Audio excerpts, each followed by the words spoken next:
all I was reading in the news and hearing on the radio was fentanyl, fentanyl, fentanyl, fentanyl. I don't understand why people are taking it when they're gonna end up dying. Every single time you're using something that could contain fentanyl, you're literally playing Russian roulette. It's not slowing down. I think it's getting worse.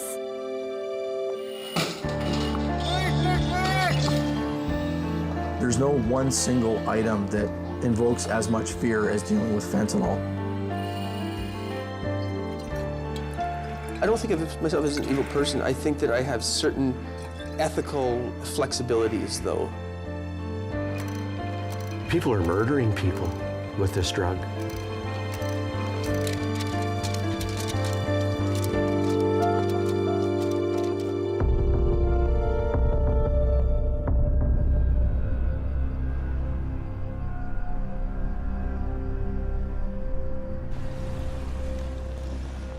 There's an epidemic spreading across this country, one that's already taken thousands of lives. The cause of the epidemic? Fentanyl.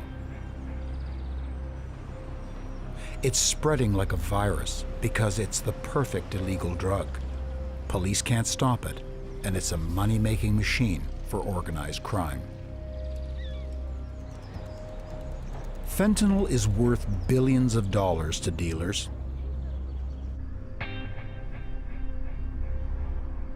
Somewhere in this city, there's a man named Beaker, an insider in the underground drug world who's agreed to explain why fentanyl is unstoppable.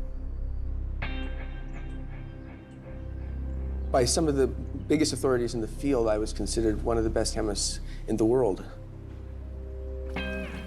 I go into every chemistry situation, every chemical situation, fully knowledgeable. Like, I don't just go in and start throwing things in like an alchemist into a pot. Like, everything is done like it would be done in a university.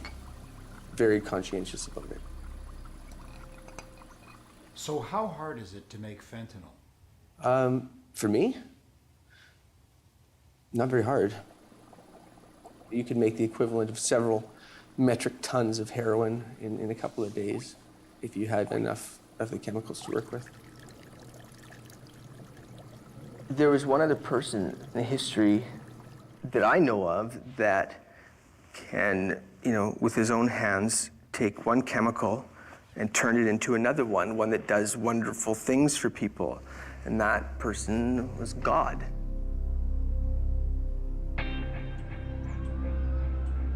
If you could get 5 grams of something like carfentanil and you put it in the hands of somebody that knows what they're doing, they don't have to work another day in their life. How much money is there to be made off of this? Billions. Billions, billions, and billions and billions of dollars. Beaker was busted for making illegal drugs in 2008. Did time in jail. He's facing more charges now. Can't get a job, what do? You go back to doing what you can control. And that's something that I can control is chemistry. And nobody can say shit to me about that. They don't, they don't have to like me. They don't have to, look at my criminal record. They don't have to do any of that stuff. I don't care what they think of me. And I could still do that, and I could still make more money in 1 hour than the people that look down their noses at me will make in their life.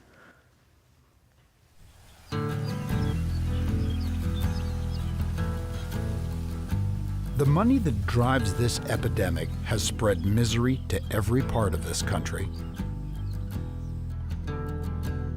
Grand Prairie, Alberta used to be mostly a farming town until oil was discovered.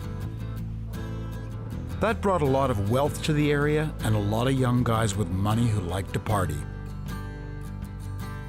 It's got one of the highest per capita fentanyl death rates in the province. Time to this tree. You guys go buy the shampoo. Good boy, Tucky. There we go. You look very nice, Tucky. Byron, he was a good kid. Played dumb a lot, but he was a pretty smart guy. As he grew up, he was, you know, just a typical kid out there riding bikes and playing baseball and doing all those things. He went to college, he got a job. If somebody was in need, he was always the first guy there. He was my friend.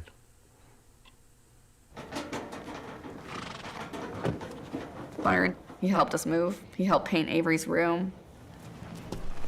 Whenever he had breaks from work, he was here all the time. I don't even know if you'd say he loved horses, but he loved me, so he had to accept horses. And I think he grew to like them. He had a really bad hay allergy, and he would come and feed horses with me and then be sneezing and eyes watering, but he would still help out.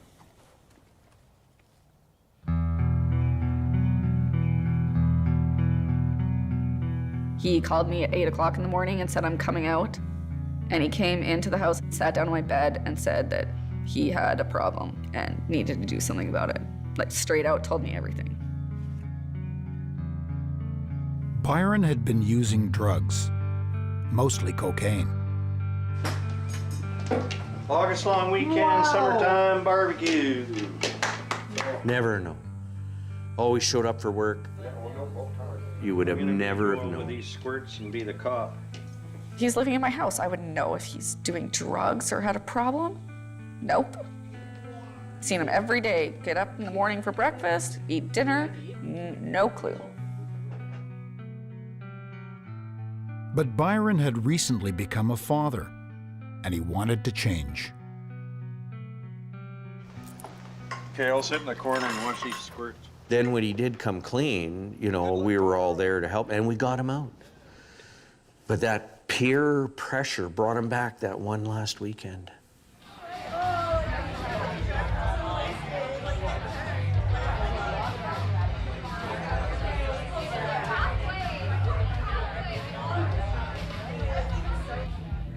You know, if your phone's ringing at midnight on the Sunday, something's really bad. And it was. Byron was in the hospital. He'd overdosed on fentanyl. Pat started the 900-kilometer drive from his home in Cranbrook, BC, to Grand Prairie. The travel, the 10 hours going up there.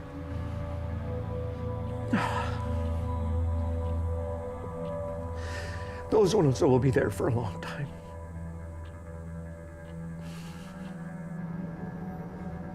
The hardest thing was that nobody knew what was going on. They could see that there was things going on in the brain, but they didn't know that much, so that's why he was on life support. It wasn't till the next day, after doing some, I guess I call it CSIing, that we found the missing card. Well, the missing card was fentanyl.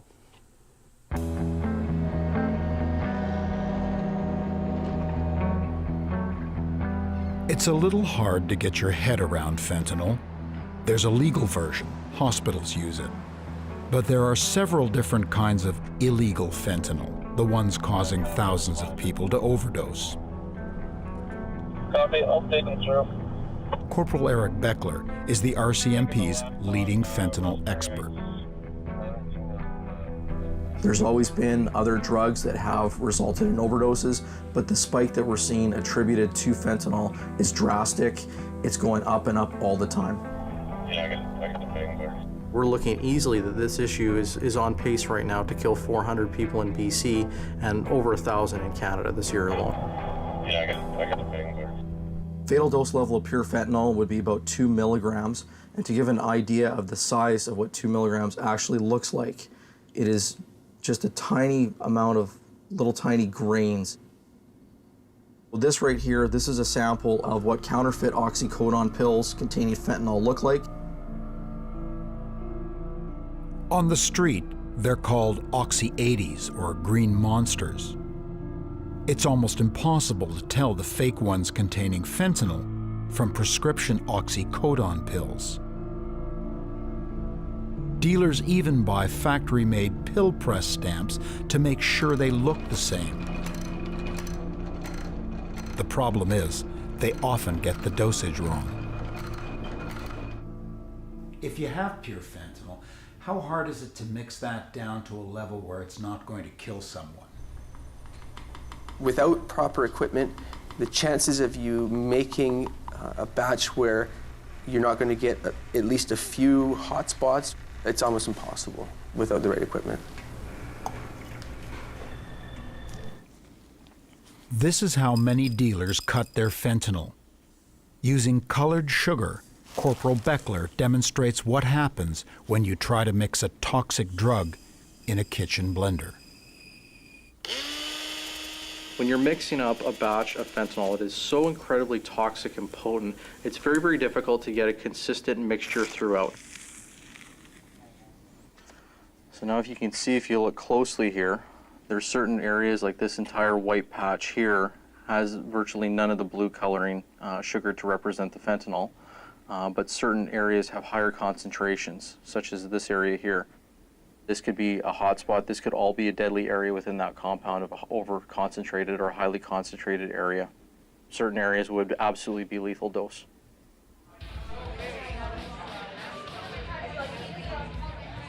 We're seeing literally 16 and 17-year-old kids where in some cases they will literally break a tablet in half. They both take half of the tablet. One lives, one dies from that exposure. Byron hit a hot spot. Simple as that. He was the unlucky kid who took what he thought was an oxycodone pill and instead swallowed a lethal dose of fentanyl. I remember his sister saying constantly, you know, like, this is just a bad dream. Call's gonna come, okay, he's out of the coma and we're all gonna go down there and we're all gonna sit by his bed and go, Byron, Byron, thank God, what were you doing? What were you thinking? Well, that never happened.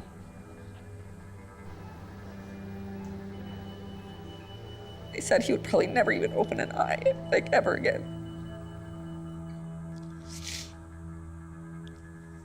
So then we made the decision to take him off life support.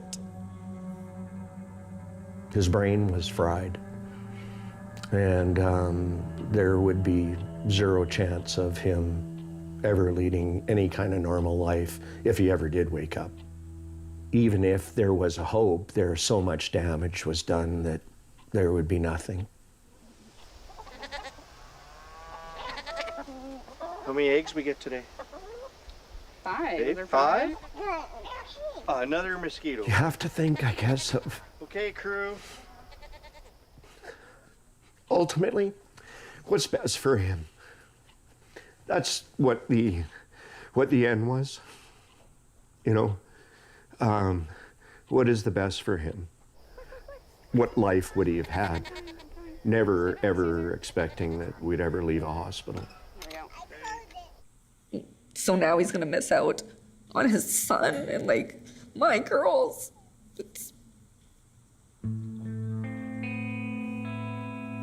It was stupid. He shouldn't have been taking anything.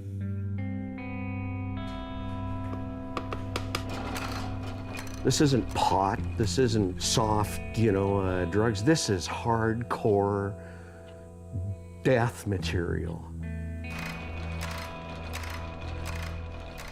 If you just sold me a hit of fentanyl, then, you know, then you're basically an accessory to murder as far as I'm concerned.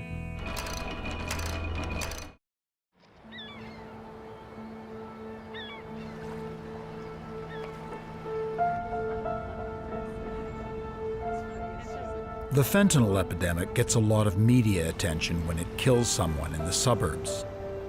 But that's not where the real killing fields are.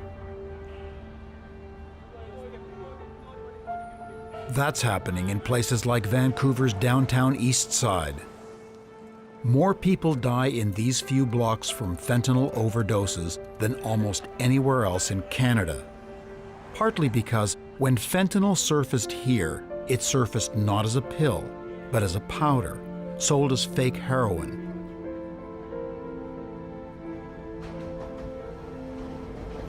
Beaker lived here for years.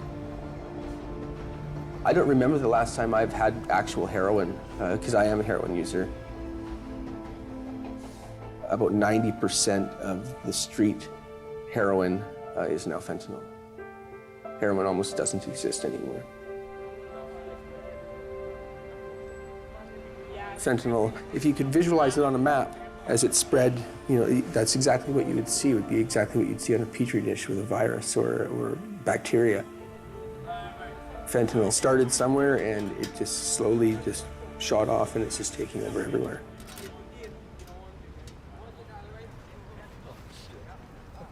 We're primary care nurses in mental health and addictions.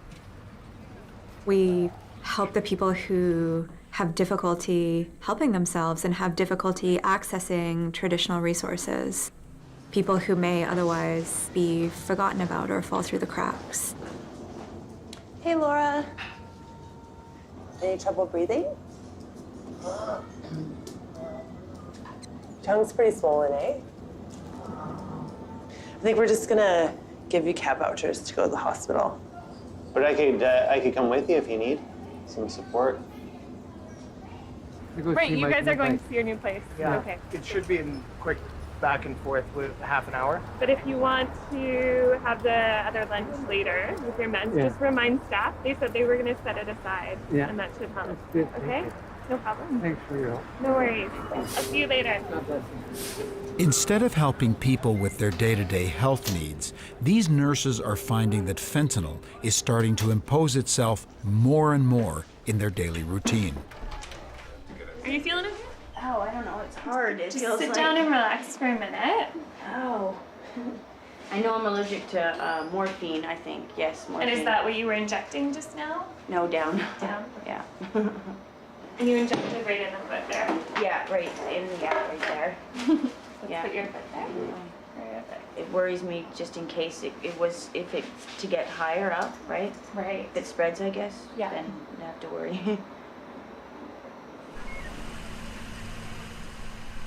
These days, healthcare workers see much more of this kind of scene.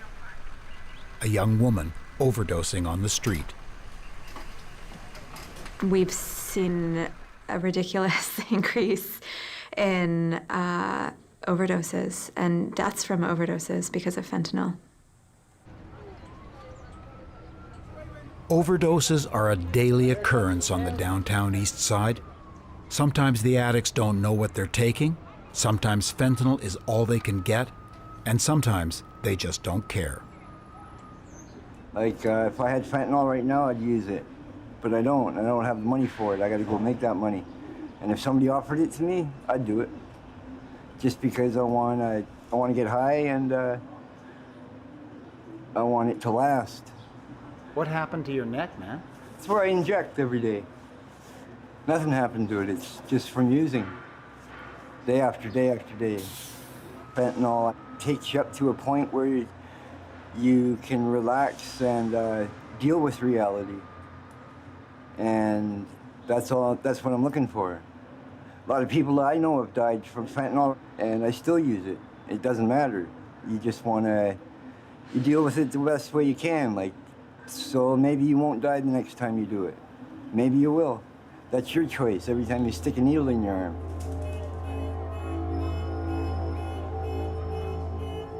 People are dying down here because their need is so strong that they'll risk taking fentanyl even though they know it might kill them.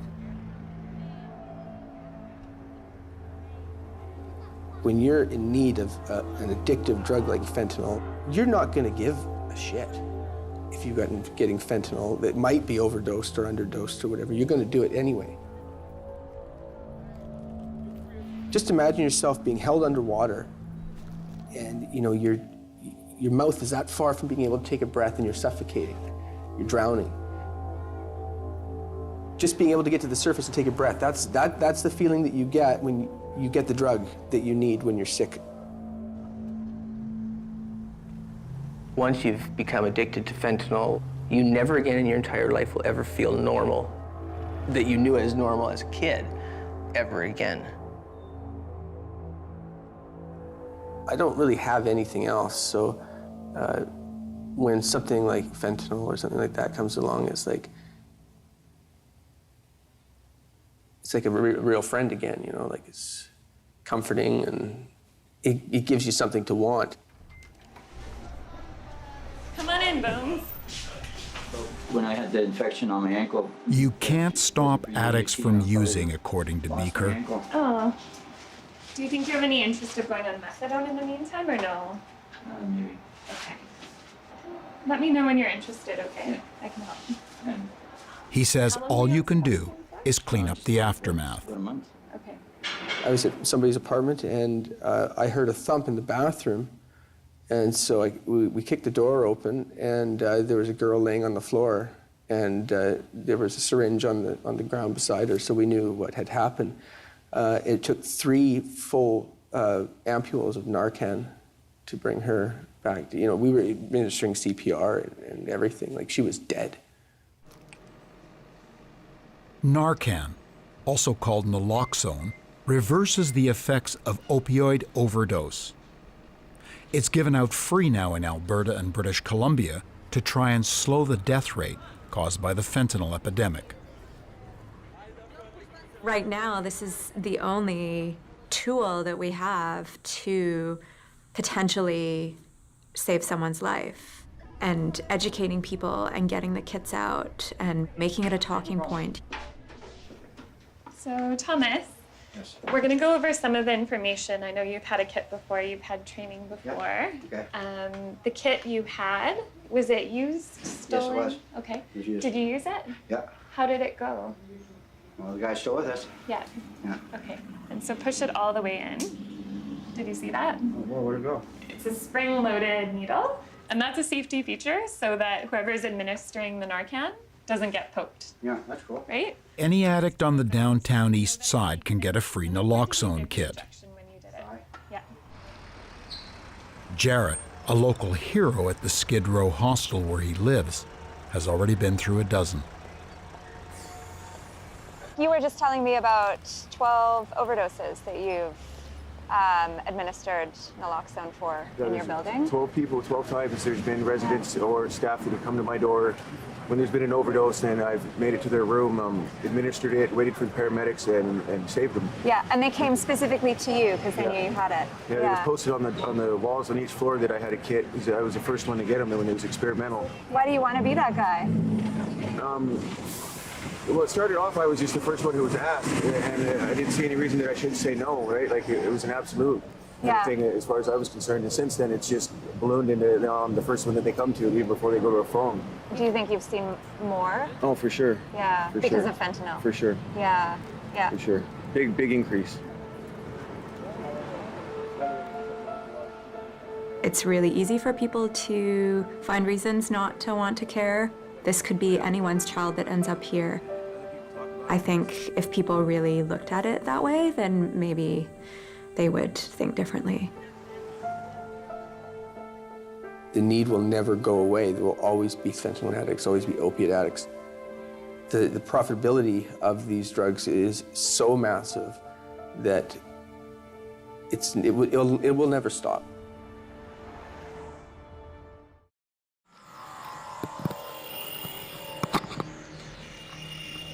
Police search warrant! Police search warrant!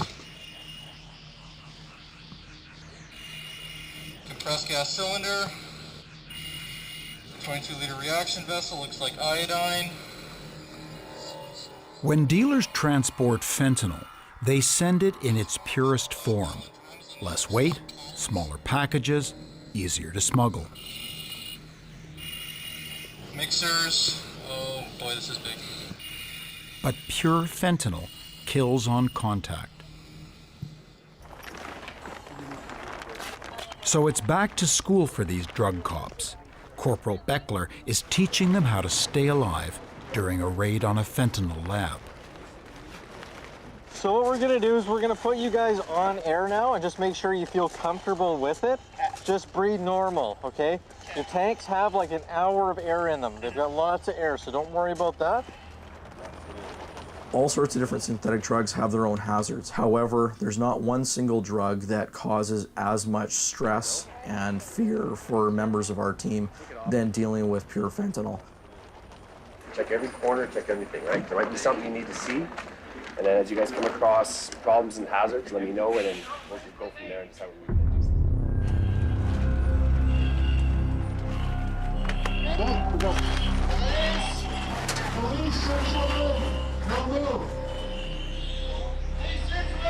Today, officers weave their way through a mock lab, see if they can avoid obstacles that would kill them during a real raid.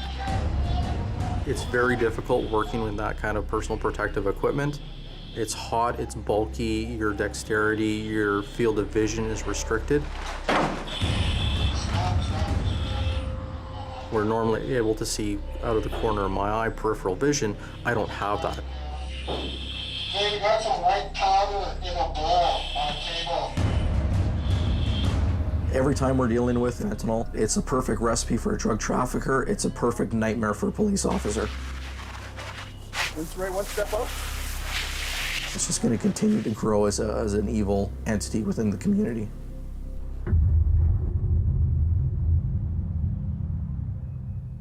I'm smarter than they are. We're all of us chemists are smarter than the police, and we're going to stay ahead of them. And if they find out one of the ones that we're making, we'll make a different one. And this will go on forever. The only way to make it stop would be to take all the chemists in the world, put us all in a prison, and then bomb it. The only way that this will stop. Are you an evil person, or are you just a regular guy? Well, I don't think of myself as an evil person. I think that I have certain ethical flexibilities, though. I don't think that I'm a sociopath or a psychopath, but there's something about me that makes it so I don't feel that, I'm not going to say remorse. I am very remorseful about things, but there's something that doesn't make me feel like I have really done something so criminally wrong. I grew up on Vancouver Island in Nanaimo. Very normal family. My mom and dad have been together my whole life. I didn't have that many problems when I was young. I didn't have any problems with the law. Nothing that would indicate that I was going to be getting into anything like I did when I got older.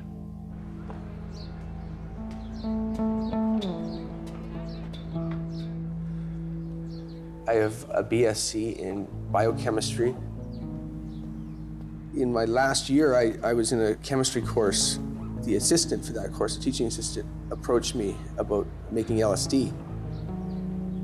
I think that conversation has maybe even cost me life as I know it. I might have, by now, maybe I would have invented the cure for cancer or AIDS or something, I don't know. But I think it was the fact that I have struggled with opiate addiction for my entire adult life that has kept me in the clandestine chemistry area. Beaker is candid about his personal life, but guarded about his business activities. After all, he can't confess to a felony. He is completely open about where fentanyl comes from these days. You can get everything you need with the click of a mouse. In under 5 minutes, I could have it ordered and paid for. You can buy 5 grams of it from China. It can be just put in a regular letter-size envelope and mailed to you for a few $100s.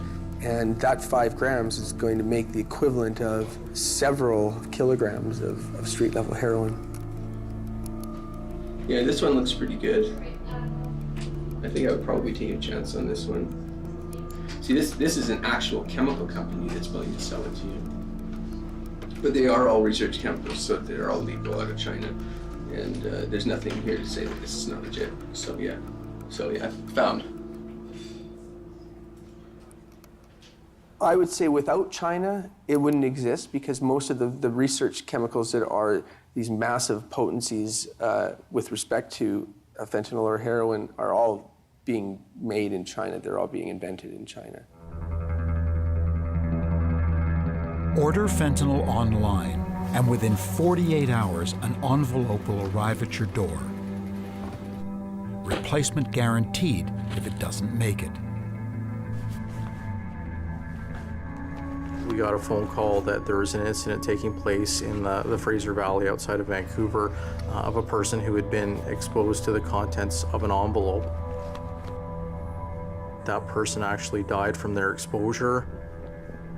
I was one of the officers wearing a fully encapsulated suit to go in and retrieve that package. I went in the back of the police cruiser. It was in a paper bag. When I grabbed that paper bag, I could actually see white powder puff out the sides of the paper bag. We triple bagged it, sent it to the Health Canada lab on an emergency analysis, and sure enough, it came back as 95% pure fentanyl. That bag that was in the back of that police cruiser is enough to kill and overdose about 250,000 people. So, and again, think of the potential exposure from a law enforcement side of just getting that on your skin. There's a whole bunch of cases along the way that somebody else besides bad guy could have died in that exposure.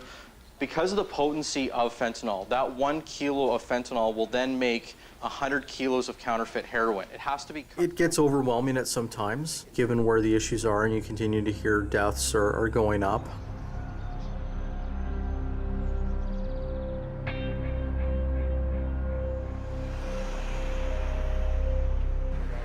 We're all gonna be pretty, I can guarantee we're all gonna be pretty jacked up. Corporal Beckler likes to say that fighting fentanyl is an overwhelming task. It's also a bit of a crapshoot. Today, his team will execute an armed entry on a suspected drug lab. Even preparing for the raid is complicated. Fire trucks have to be called in case there's a toxic spill. An ambulance is put on standby here in case someone gets exposed. 142 on 100. We're here to execute a search warrant, a Controlled Drugs and Substance Act search warrant on a residence here in Surrey. We will go to the outbuildings first and basically just stay as a group and move along outbuilding by outbuilding as we go. We're not going to move past the building until we've cleared it. There's always a level of stress and uncertainty when you are going to execute a search warrant.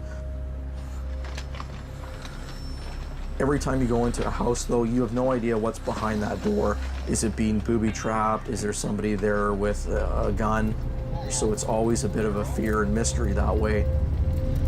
30 seconds. 30 seconds.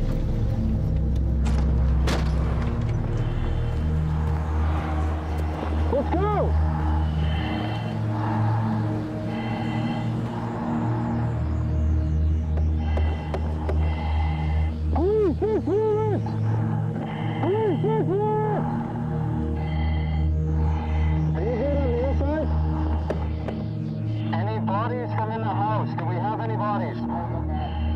Copy that.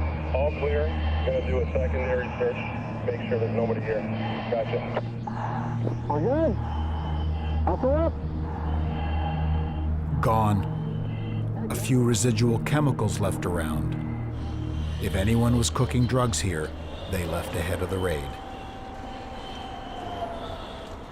Given that so many traffickers are bringing this type of product in right now, this is a problem that is getting worse before it gets better. But we have victories. Shutting down tableting operations and seizures of fentanyl or other drugs, those are definitely win days. But we're always kind of behind. Hopefully we're going to see some tides changing, but as of right now, it just continues to get worse and worse every time we come into the office. Fentanyl is nothing. The police and Health Canada and the DEA, they make a really big deal out of fentanyl.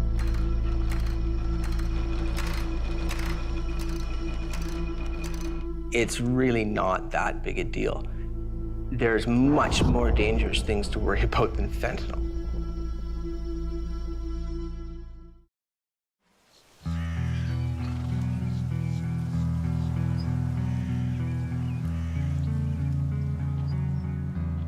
He was a good man, a good father, made a bad mistake. No. You're gonna run? His son, Hey, go back. we see him and his son. Your turn. Gotcha. No, you got me down. That's how you go on, I guess. Looking forward to when he's older, that we can portray to him how good he was. Is there any way your family will ever be able to get beyond something like this? No. No. What can you do then? Remember, Wiggle monster. this Christmas was an example of that. Are you gonna climb up?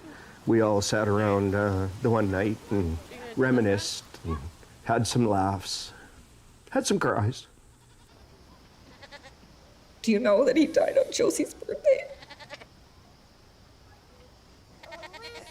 Oh, he wants that in? Let him try. So now I'm gonna be reminded every year on her birthday. Yeah, I feel like I can't even have a birthday for her.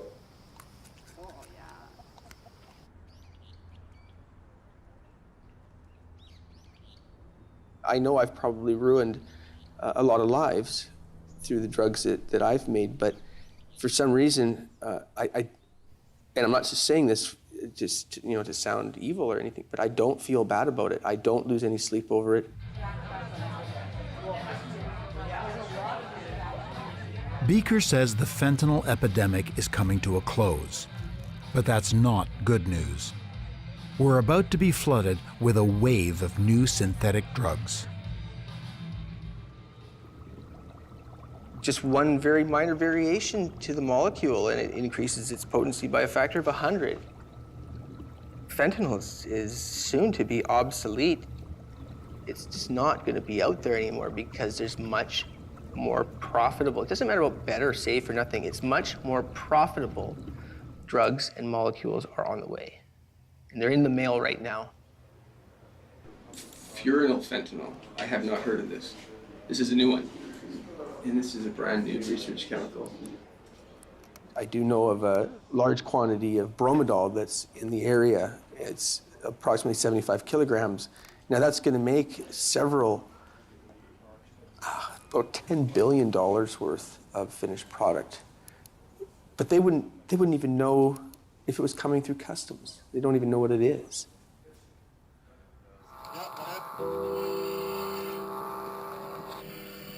It's always changing. So whether it's a new analog of fentanyl, whether it's a new compound that gives similar type symptomological effects, these guys are looking to all sorts of different abilities to get different drugs. We're getting used to one certain compound. Now all of a sudden the next day there's a new compound coming out. W18 is an incredibly toxic substance. Of all the new synthetic drugs, the one that terrifies people the most is W18. It's 100 times stronger than fentanyl, but even more frightening, it's not an opioid. That means there's no antidote. Naloxone does not look like it would reverse an exposure to W18.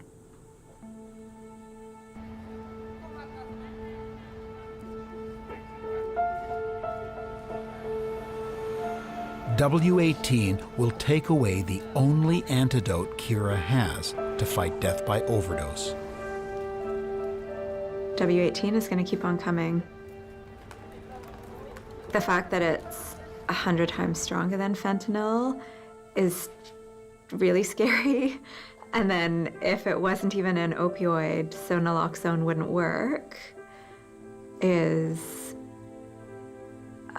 just a dark thought that it could potentially become as widespread as fentanyl, and then there's nothing we can do to help people.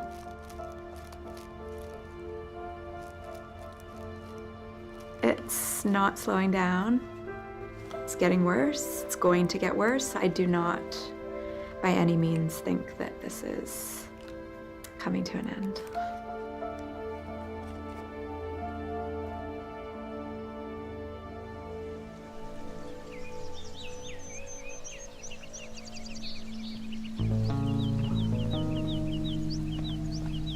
My life is probably not going to be that long, but I'm hoping to not have to live it addicted to something for its entirety.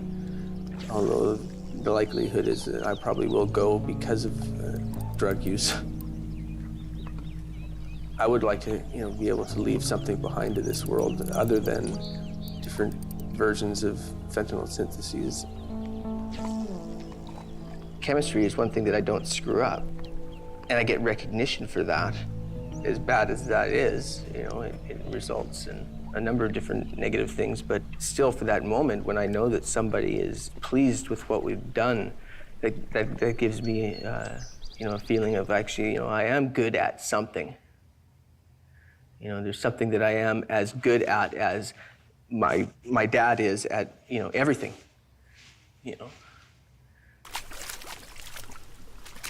I feel very trapped. I mean, in today's job market, especially with a criminal record and no recent legal job experience, I really don't see any other avenue to pursue now. I feel like I'll be doing this for the rest of my life, probably, if I'm not in jail for the rest of my life.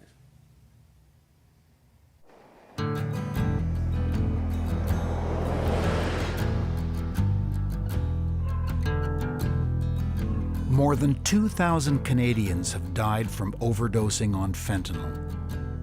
The epidemic is showing no signs of slowing down. Canada is on track for a record year for drug overdoses. Don't think that it can't happen to your kid. Come on. A lot of people think that their children, they would, never do anything like that. They're a very good family and whatnot. Byron was a good father and a family and a worker and all the other stuff. He wasn't a kid in trouble. He never spent a night in jail or anything like that. So it can happen to anyone. The word of caution is that don't think that you're invincible because you raised your children properly. It's got bugger all to do with it.